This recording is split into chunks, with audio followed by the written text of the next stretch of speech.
Hi everyone, welcome back to another video from Wake&Tech.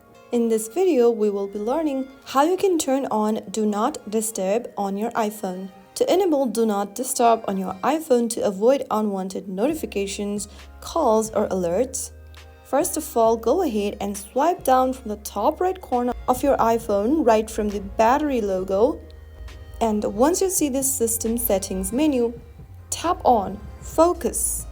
Now click on Do Not Disturb. Once you turn on Do Not Disturb, you will see a crescent moon icon on the top of your screen indicating that Do Not Disturb is active. And that's it. You have now mastered how to enable Do Not Disturb on your iPhone. No more distractions now. If you found the video helpful, give it a like and don't forget to share it with a friend who needs peace and quiet. I'll be back again in the next video. Stay tuned till then.